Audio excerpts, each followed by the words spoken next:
he could come around here. You could come around here. Um, Nico is the writer of a book, Cherry, um, that was turned into a bad motion picture. Um, what what would you like to say about your experience outside of being outside of prison? For how long have you been out?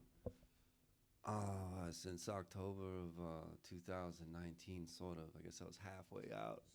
And then, yeah, so, a little over 3 years, I guess, I've been out of prison. Yeah. We don't give a fuck about. I'm sure you've heard enough about, talked enough about prison, being out of prison, being in prison. It's kind of just like I would be. I would be tired of talking about it too. Um, what's going on with your writing? What's new? What are you gonna read tonight? I'm gonna read some bits from something I've been working on, I guess, since February. It's sort of been putting the finishing touches on it lately, I guess. Um, Part of it has been excerpted in Southwestern Review Journal, which came out December 15th. I think it's like, I don't know, I think it's like $6 or something like that. But that's not going to be what I'm reading tonight in there. So, if you want to read that, look up the Southwestern Review. It's a good journal. It's run out of Mississippi. The guy who does it, he's pretty good. He's helped me move twice. Came and bailed me out of jail one time at like 5 in the morning. Um, well, not jail, I guess, sort of the drunk tank, as it were. But neither here nor there. He's a good dude. And, I think he deserves people's support. Just for picking up his phone at 5 in the morning, and going down to jail to bail somebody out. What's his publication? Southwestern Review. Southwestern Review. And you mainly write in Mississippi, right? Like most of the stuff you write is you're down in Mississippi writing, or Yeah. That's where I get most of the work. And usually when I'm up here, I'm sort of busy running around, so I don't get to do. going to a bunch of shitty parties. No, the parties are great, always great. It's the only place to be. Yeah, especially the Dirty Magazine parties. Those always. Well, yeah, you can't go wrong with Dirty Magazine Party. Never. Um, okay, so Nico's gonna read some of his. What is there a title or? Yeah, the title is Grapes of Wrath 2. I'm not sure that it's going to be allowed to be called that when it comes out, but that's sort of the working title of the overarching sort of compilation of words, I suppose. And we spoke outside reading for 15 minutes, but we talked about 10 minutes and we talked about 20 minutes because it gets kind of people get kind of fucking bored. I'm not saying they're gonna get bored of your writing, but we were speaking about that outside. How like a lot of readings is just like you start watching, looking at the floor. Well, I like to think of myself as a realist, you know what I mean? And I don't know, it's just I'll go as long as I'll try to read the room, maybe, and if it seems like it's just sort of getting really dull, I might just be like, to be continued, something like that. Yeah, that's a good way to look at it. Always read like the energy around. All right, so Nico's gonna read for us. You could take the mic. Are you reading off? You reading off your phone? Cool. Yeah, off my phone. Okay. Here, take it away. Thank you. Let me open this text message I sent myself earlier. All right, find the spot. All right, I'm not going to give any background or anything like that. I think it's better to just sort of leave it mysterious, maybe, who knows. After I went to jail, I took to reading. So going into prison, I wanted to get a job as an orderly in the education department. I went to see about it my first Monday on the compound and got hired. I would be where the books were. Where I was at had a good library too. It had a whole bookcases worth of Penguin Classics editions.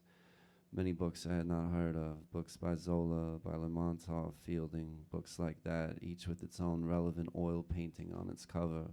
What might feature a train station, or a bright cliffside by the sea, or a high-class lady, or one painted more to convey fallen. and myself with time to get into all of them. Nothing to do save for read about troikas and whist, pistols at dawn, cultivate some erudition. I did have to clean the downstairs education bathroom, sweep up in the hallway and in the law library, the leisure library and the typing room, empty the trashes, put the trash on the trash cart, but that was all easy enough. Now and then, something heavy had to be picked up and carried, except I would have help with that. 4 or 5 orderlies worked in education at any given time. It was a good job to get. If you could stick there, then in a year or a few years, you'd be a grade 2 at about $45 a month. It was a miserable experience just to get to that far into a plus 10 years bit, what with the being prosecuted, the grievous abasement. Only here at last I had something to be grateful for, things to look forward to, apart from the ultra-distant day of getting out. The orderly job was a come-up, and so I meant to keep it. New hires weren't all the way hired, though. Not hired like you could go off and be a shitheel out of the gate. You had to appear like you worked, as in you were about working, make a point of cleaning up some on camera now and then, so as to convey to your betters, the police, that you stayed on the lookout for some shit to put the broom on. You had to try and be self-aware, though, or you might come off wrong to the other prisoners, like you were a scab, say, because kind of you were. People take notice of that kind of thing. Steve, for one. He was in the leisure library most mornings to read the newspapers. He was big on newspapers, and he didn't have to go to work in the morning. Steve had a PM rec orderly job on a detail that didn't go on until after dinner. Actually, it was a no-show job, and he didn't have to go to work then either. Steve wasn't trying to be a hero, not on anybody's terms, not counting his own in any event, which likely had to do with why he took issue with the sweeping I was doing, or more likely the follow-through, as the broom would knock against the dustpan on a stick deal, what was called a Cadillac. I hadn't got the routine down with the Cadillac yet. The way the Cadillac was unruly. The dustpan was a fair-sized box and banged around too much, and the handle was tricky as well. Like a foot could hold the dustpan in place, only the long handle on top would fall down then and block you. You had to keep the free hand on the handle to prevent its doing that. And I was aware I ought to have been using the left hand for this, given that I was right-handed, except I had begun the other way around and didn't want to lose face by changing up. People would be like, "Who's this clown?" So I kept on as I had been doing, just I was unaccustomed to doing it that way. Besides, the broom wasn't about shit either. A Charlie Chaplin-looking fucking broom, a vintage model, basically tiny, what came up well short of waist high, and it isn't like I were even tall or anything. You would think a broom as being diminutive would at least mean it was easy to handle, and this wasn't the case at all. The broomstick had a dent in the middle of it, on top of the brushes being the worse for wear. It took a number of passes to get anything up with it, and the brush cap kept banging the dustpan, especially when you were down to the most challenging part of any sweep job, the part when you have to get the last traces of some dirt off of the floor and you don't want to have to go all the way to get a rag or a paper towel wet to deal with it, except that to give up on the last bits of dirt and air them out into the room fucked with that generational guilt you were brought up on, the sentimental illness, what could steal your life if you weren't careful about it, and you ended up fooling with trace amounts of dirt for longer than makes sense. Somebody was doing too much with the newspaper, turning the pages more loud than what's natural, sighing for effect, clearing a throat intermittently. Then a voice, scratchy. "Are you all right, bro?" Except I was minding my own business. Nobody gave a fuck how I was doing. Spoke up again, though. Guy with the broom. I looked up. Dude said, "What are you doing?" I said I was an orderly. "I see that," he said. "But what I'm concerned about is, are you having a stroke? Do you need somebody to take you up to medical so you can get checked out?" "No, I'm good." "And you're sure?" "Yeah, it's because the way you're handling the broom, I wasn't sure. I didn't know if you might have Marty McFly's disease or what was going on." "My bad, man. I'll be out of the way here in a second. I'm just trying to sweep this floor real fast. And I'm just trying to read the newspaper. Now what do you have to say about that?" The reading glasses he had on were a make and model not sold at the commissary anymore. Teal translucent frame missing one of its temples. I was unclear how serious he was meaning to be. "You probably don't realize this," he said, "but you're lucky you're here at a low right now. I've been places where that shit you just did could get you killed." He spoke with a drawl, as though deliberating every word, as though he presumed you could not understand. Trust me, he said. I've done a lot of time. You're green. You need to acclimate yourself to where you are. I'm only trying to help. I appreciate it. You don't, but maybe someday you will. This is your first spot, am I correct? I don't want to hear about jail or when you were in transit. I'm talking about prison. This is the first prison you were designated to. Not counting jail or transit, yeah. How much time did they give you? 11 years. 11 years is probably the perfect amount of time for you. You have to hand it to them. They know what they're doing. It is what it is. They put you on notice, but you're going to get a second chance. It's fair. Did you think it was fair? They didn't ask. That doesn't answer my question, but in a sense, you're close to the truth. You see, they didn't ask you because what you thought didn't matter. It won't matter for a while, and you're going to have to get used to that. 11 years is a long time. Well, it isn't a long time, but then again it is. A lot can happen in 11 years. There's no guarantee that you're going to make it. The place seems laid back. True, but it's still prison, and you can still get fucked up in here. Like there was that Puerto Rican guy who got his legs broken in the wellness room over the weekend. He just got here. You probably rode in on the bus with him. I heard he was a chomo. That was what I heard too. That's good. We've been in need of something like that to happen. Hey, look, this job you've got, working in the library, it's a prison job. You can get fired from those and it doesn't really mean anything. They'll give you another one. In fact, they'll insist. I mean, so if at any time you find that you're in danger of working too hard, maybe try stealing something instead. I'm reading more. There was a camera in the leisure library. The leisure library used to be the only place where there was a camera, and I was conscious of its being there on account of I hadn't cleaned the downstairs education bathroom yet and was stressing the possibility the cop who had hired me should see me not doing it. Like if I didn't get to it soon, I'd lose out on the job and get put on AM food service, waking up at 4 a.m. to go in and boil the grits or whatever. There were no other libraries to apply to in the event I fucked this one off. It being the only library for the next more than 8 years, and that was with good time. How to get away from Steve, though. I didn't want to interrupt him. He might take that as disrespect. Steve wasn't one like you could look at him and know for sure he hadn't ever killed somebody. Most times a Steve isn't a killer. Sometimes a Steve's a killer, though. What holds true even when you're not locked up? A Steve can be anybody. He said, "You're Tony's celly, right?" How do you know I was Tony's celly? In the same housing unit with Jack Campbell, he said. It was true. Have you talked to him yet? I had. I know Jack Campbell, he said. Jack Campbell is a good friend of mine. I've done a lot of time with Jack Campbell. I've only talked to him once. What did you talk about? Books he reads out on the tier at night. That doesn't surprise me. What was he reading when you talked to him? Seabiscuit. Did he say if it was any good? He said it was just okay. Just okay. Yeah, he said it was all right. Are you going to read Seabiscuit? Probably not. Why not? I don't know. I got other things I was wanting to read. They made a movie out of Seabiscuit, you know. I knew that. Did you see it? I lied and said I hadn't seen the Seabiscuit movie. You might want to see it, he said. All in all, it was a good effort, and I don't normally enjoy movies. They used to show it on TV, on Turner Broadcast Station, I believe it was. It's about a racehorse, but what it's really about is the Great Depression. That's basically what Jack said. Did he recommend it? The book? No. You're positive about that? He definitely didn't recommend it. Because it was just okay. Yeah, he wasn't especially enamored with it. And those were his words, that he wasn't especially enamored with it. No, he didn't say that. It just seemed like he wasn't especially enamored with it, you know, like he could take it or leave it, like it was so-so. But if he had recommended it to you, though, then you would read it. I don't know, maybe. You'd think about it, sure. That's not the correct answer. The correct answer is you would definitely read it. Okay. Jack Campbell is the most intelligent person on this compound, probably in the entire Bureau of Prisons. A brilliant attorney, has helped a lot of people, does their appeals for them, charges next to nothing for it.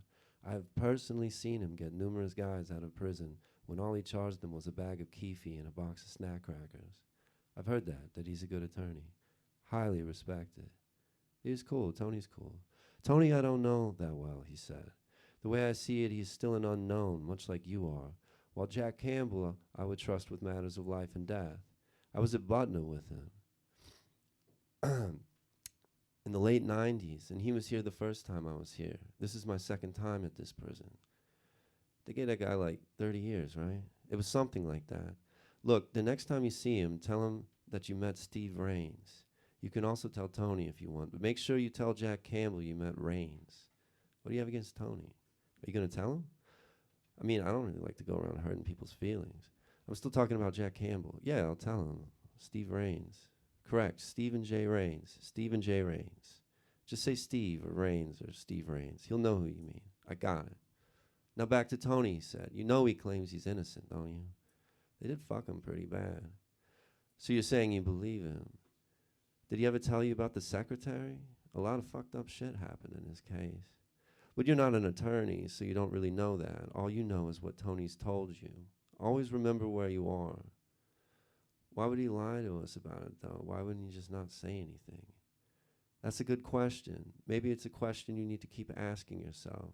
He could be trying to garner sympathy and then use that to hustle you. I don't see it. He could be playing the long game.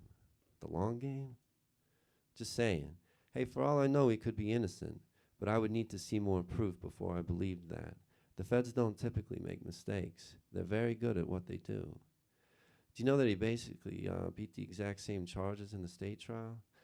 I know. He told me everything. He represented himself, got acquitted on all counts. I've heard the story. He thinks it means that because he won a state trial, his federal conviction counts as double jeopardy and they have to let him go. He was acquitted. According to Tony, I haven't verified it, and I don't know anyone who was, but it doesn't matter. Because we're in federal prison, Tony was convicted in federal court, convicted on all counts. His attorney fucked that up. You can't always trust lawyers. Tony was a grown man. Tony should have known that.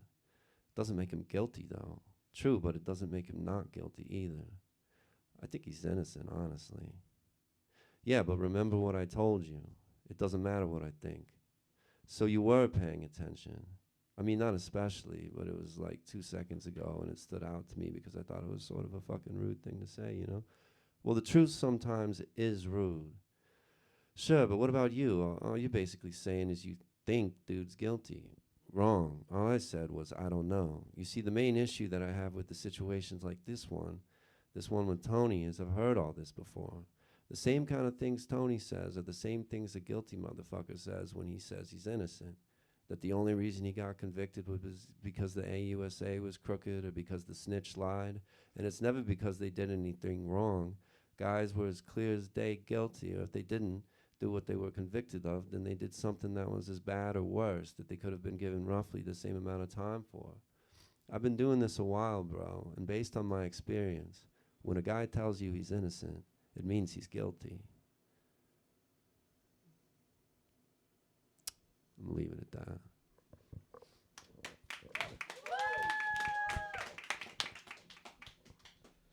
So that was Nico Walker, and the name of that was That would be the Grapes of Wrath 2. Grapes of Wrath 2. Grapes of Wrath 2, but it's a working title. That's the title for now. That's the title for now. Okay. Well, we appreciate you coming down with Rachel. We look forward to hanging out with you when you come back and get off your parole.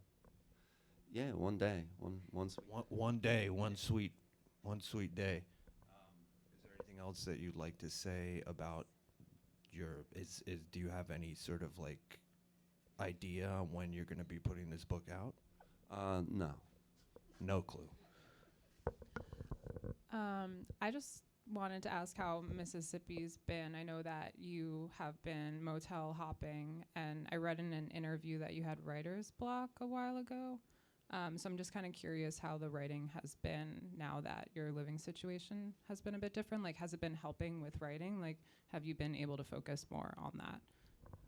I mean, it just kind of always stays the same, you know.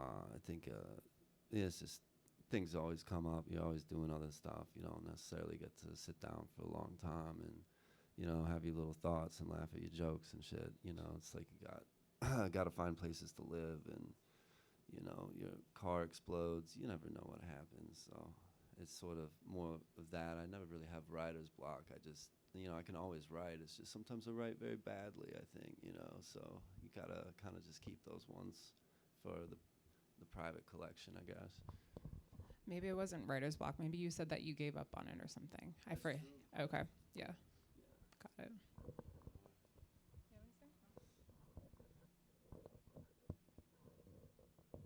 I think Johnny's gonna sing for us. Okay, well, that was Nico Walker. This is Radio Bonita. Radio Bonita is the anti-imperial radio for the New York City Underground. Thank you so much for coming in, Nico, and we love having you always. We're very, very grateful for you. Ongoing friend of Dirty Magazine. Thank you so much. Next up, we have Giovanni S., a.k.a. Johnny Scudo, who is going to give us a live performance. I've been told that it's going to be crazy, so please stick around. Buy pizza, buy a beer, buy a yerba mate, or not. Leave him alone. I don't know what to say, but, there is pizza. You can technically order pizza. But, okay, I'm passing this over to Giovanni S. We are not ready yet, so there's a little bit of a intermission happening. We play music, and then we'll be ready in like 2 minutes. This is Ripley DJing here, Dirty Magazine.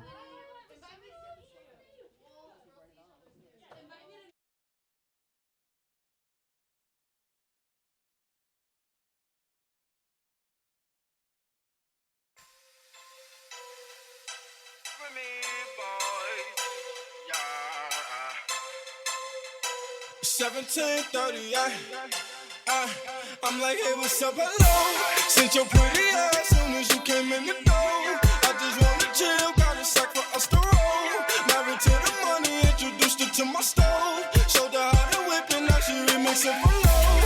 She my track queen, let her hit the bando. We be counting up, watch how far them bands go. We just here to go, talking matching Lambos. I 56 a grand, 500 grand though. Man, I swear I love her, how she with the tempo. Hit the strip club, we be letting fans go. Everybody hate her, we just call them fans though. I 56 a grand, 500 grand though.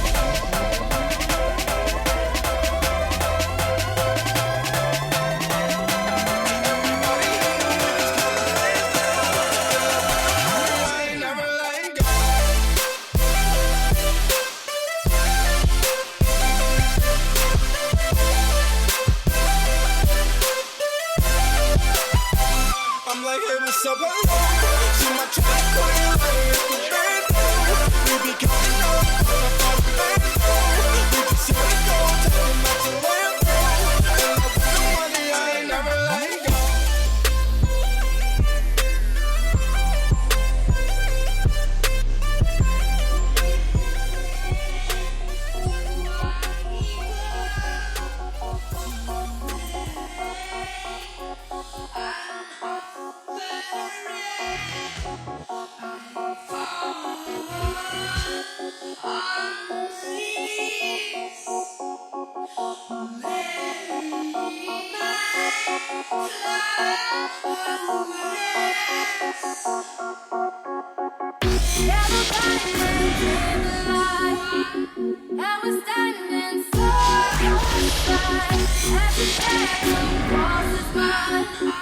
What it takes to go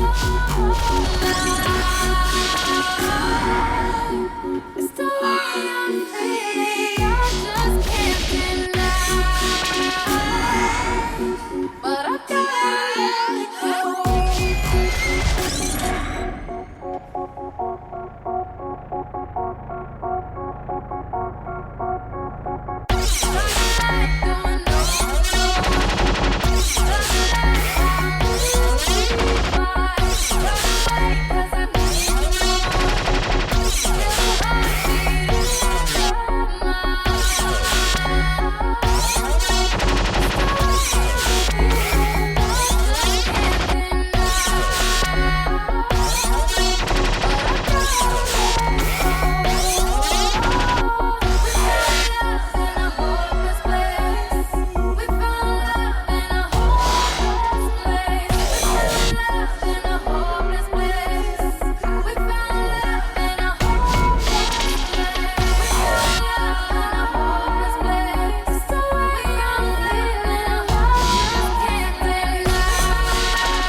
Hey, yeah, a little, maybe lower reverb, and then we're good.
So I am Giovanni S., also known as Johnny Scudo, and this is Felipe doing sound.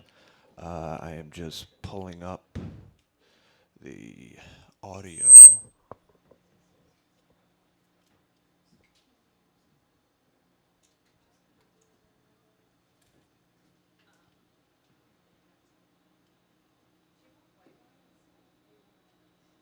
Sorry, little bit of technical difficulties here. In a minute we'll be up, sorry.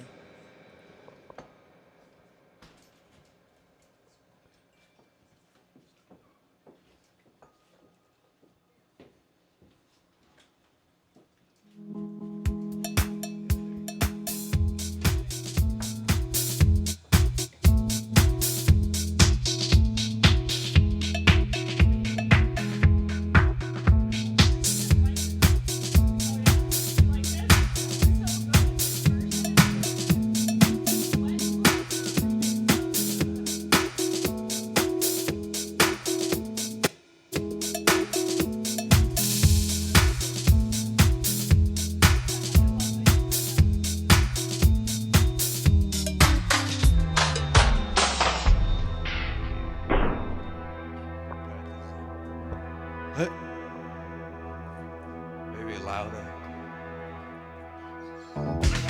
Right by what you sell. Oh yeah. And I ain't standing with the oh yeah. Now I walk my own way and I'll die my own way and I'll bear my own way now.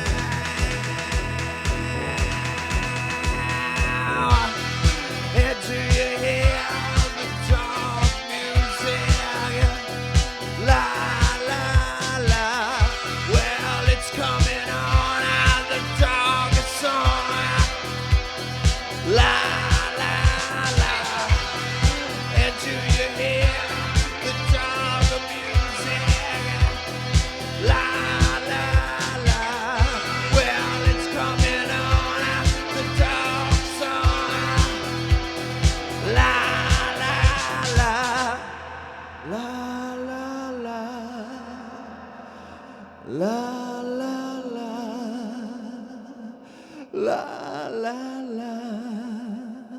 La la la. Well, I ain't bowing down to you. Oh yeah.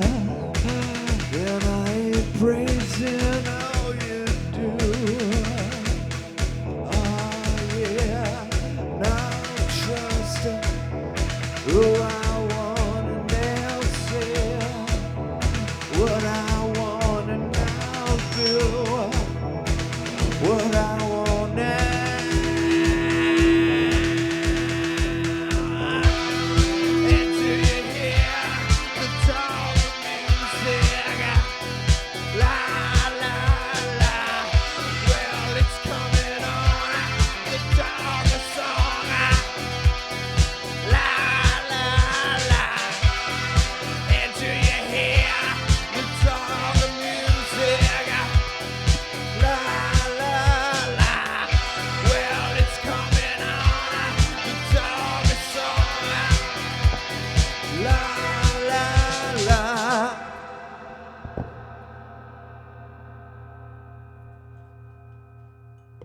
This next song is called Bleed.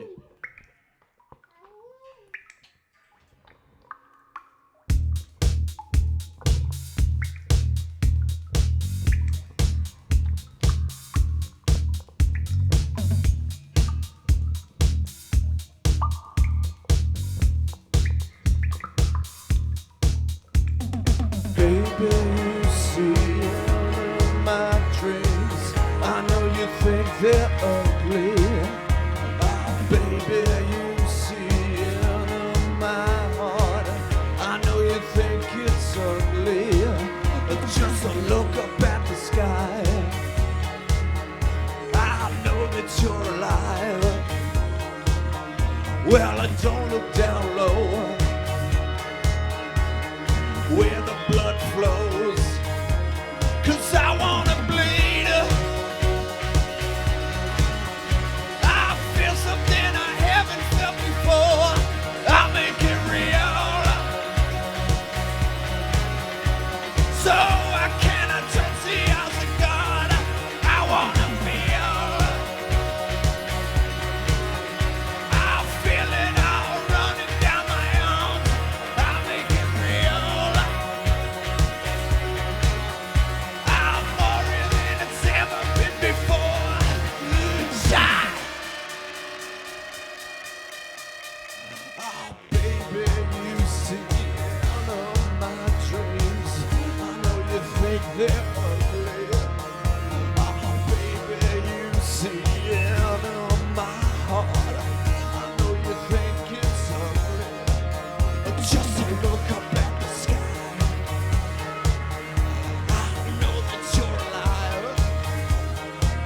I don't look down low. Where the blood flows. 'Cause I wanna bleed. I feel something I haven't felt before. I'll make it real, so I cannot touch the eyes of God. I wanna feel. I feel it all running down my arms. Make it real. More real than it's ever been before. Shout!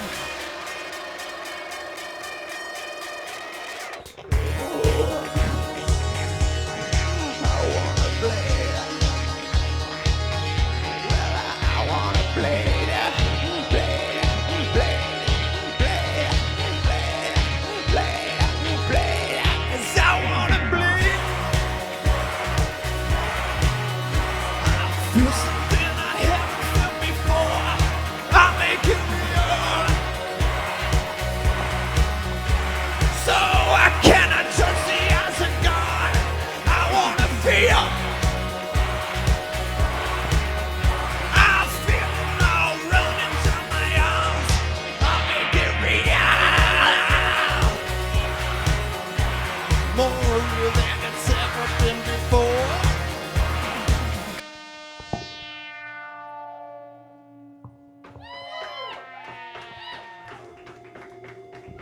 Next song is called The Unknown.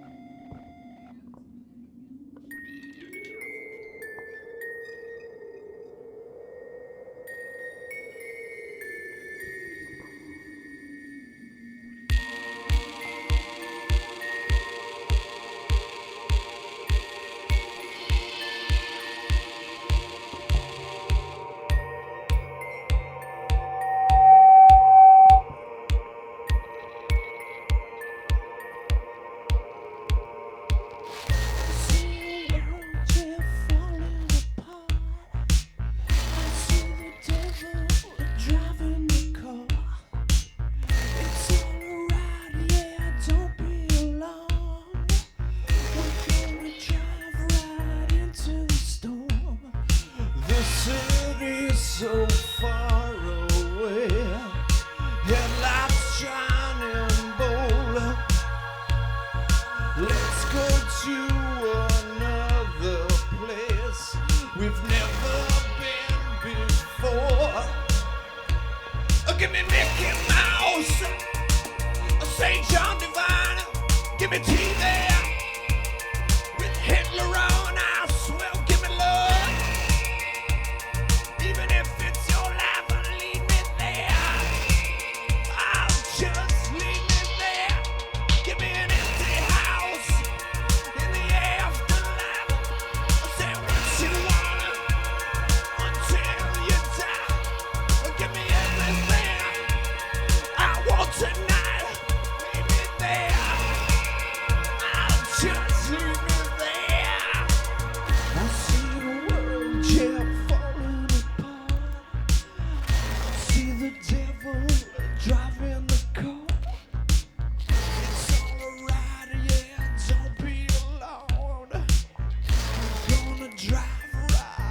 to the storm. The city is so far away. Headlights shining bold. Let's go to another place we've never been before. Oh, and give me a Mickey Mouse, St. John Divine, give me TV. With Hitler on, I swim, give me love. Oh, even if it's your life, lead me there. Oh, just lead me there. Give me an empty house in the afterlife. Say what you want until you die. Give me everything I want tonight. Leave me there. Oh, just leave me there.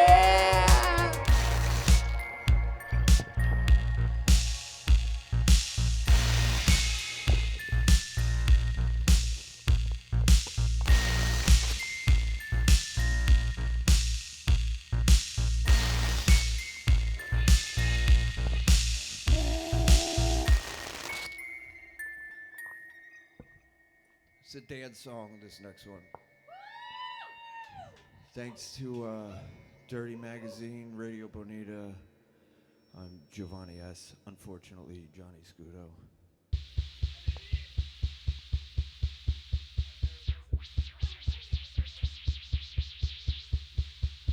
Sometimes I feel like a little baby. I don't wanna be alone.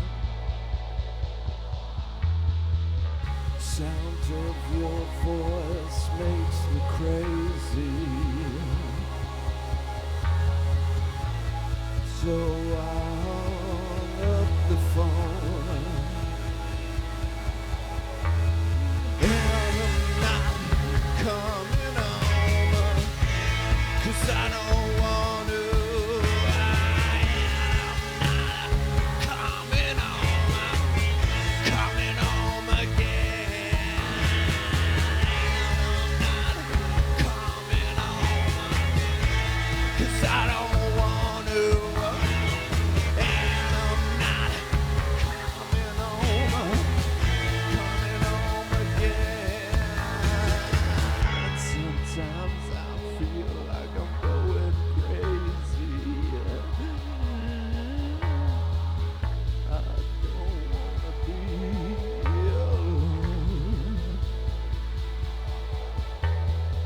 The sound of your world makes me lazy. So I hung up the phone. I can't see each and every night. Oh God, and I can't tell you what to do is right. Oh God, and I'm not coming home, 'cause I don't want to. And I'm not coming home again. And I'm not coming home, 'cause I don't want to. And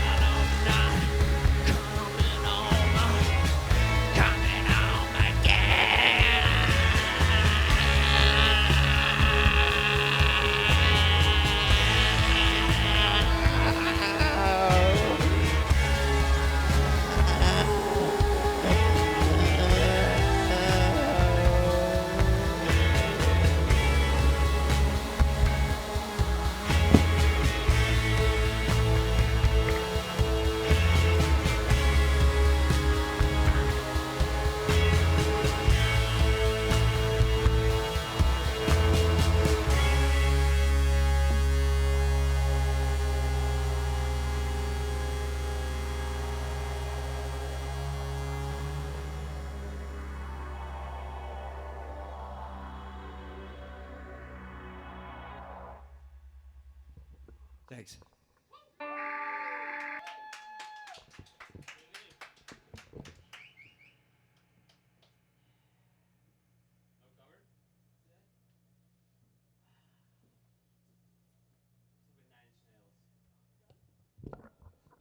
Giving the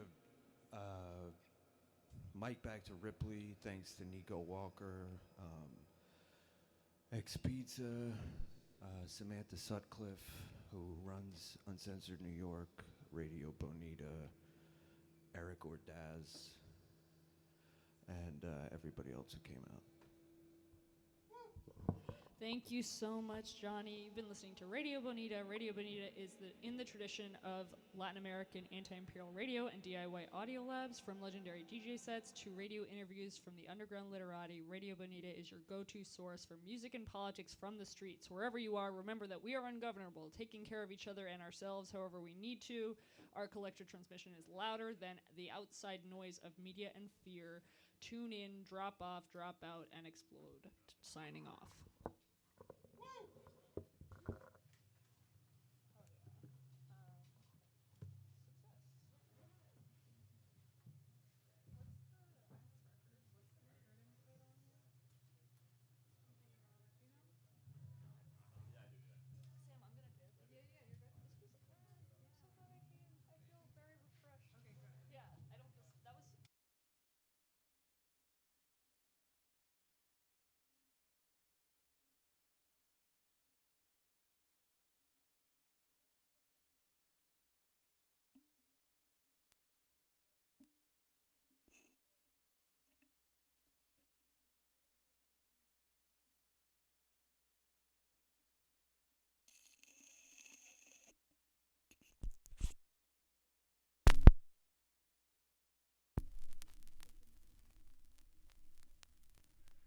Big city, bright lights, cool people, big city.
Set me free.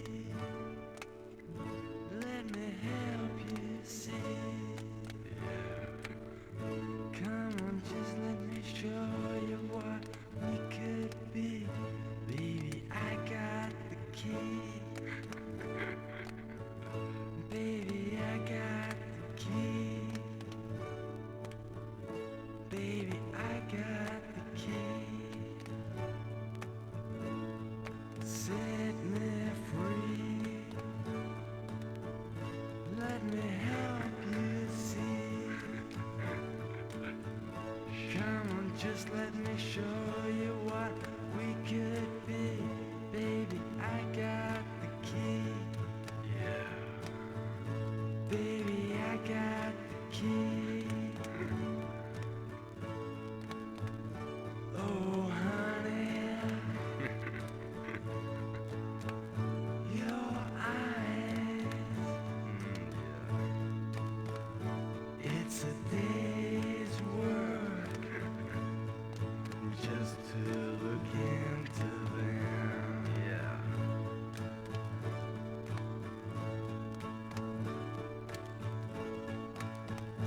gonna end pretty soon.